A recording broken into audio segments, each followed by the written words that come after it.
Jerome Powell's term as Fed chair, it ends on May 15th. The Senate Banking Committee approved Kevin Warsh's nomination today.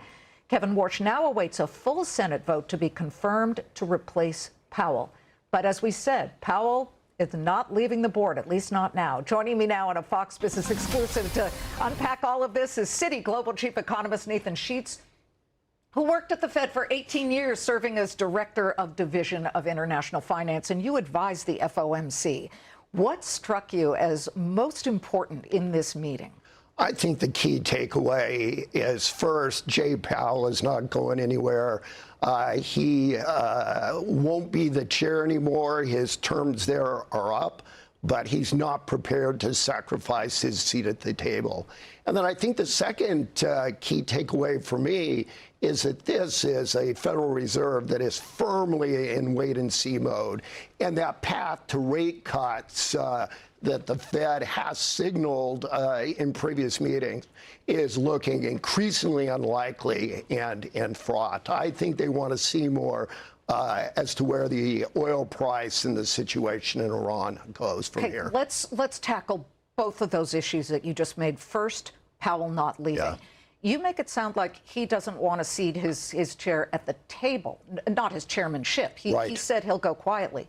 But you are indicating that he wants to be part of the decision-making process. That's not what I heard. I feel like he will not leave until it is clear that the administration is no longer gunning for him from a criminal standpoint. Well, I think the reality is, both from the perspective of central bank independence, which he flagged, and also from the perspective of some of these legal issues, that he has a lot more leverage as a member of the Federal Reserve Board than he would have as a private citizen. And I think he's just unwilling to give up that leverage in the ongoing debates and other negotiations that he faces. Okay, obviously, no rate cut this year. Is that what you're seeing and hearing? If we look at the Fed funds futures, forget it. The traders already decided. Yes. And they're the ones who always want it. They're always hopeful about a rate cut. Doesn't look like anywhere from September to October to December, it's not happening. I think the markets, as you say, are pricing a Fed that's on hold. I think right now that's probably the best guess as to where the Fed will proceed.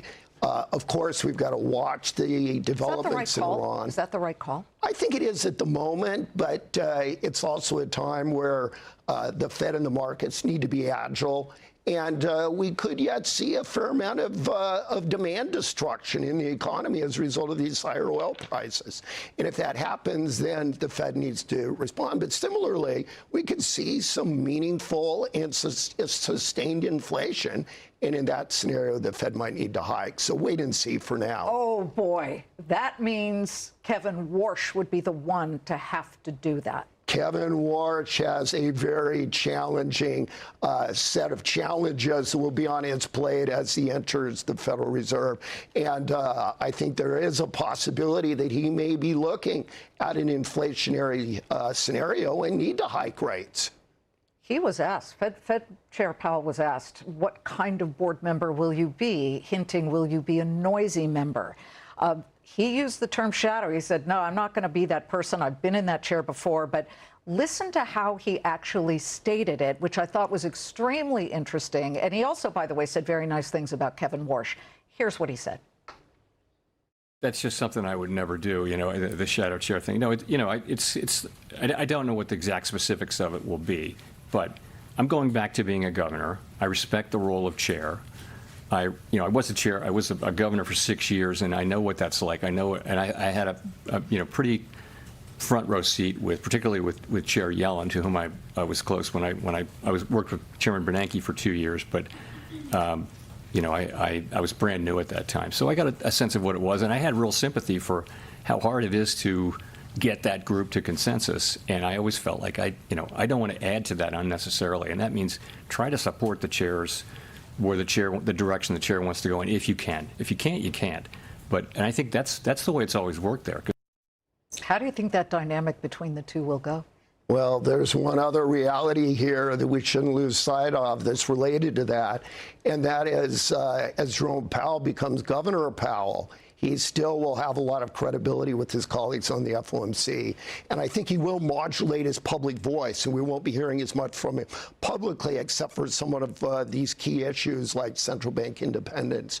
But inside the building, inside FOMC discussions, he's still going to carry a fair amount of credibility in those deliberations. Before we go, do you think if oil prices stay where they are and fall not much lower than $90 a barrel as the Iran conflict continues, that Kevin Warsh, if confirmed, will have to raise rates?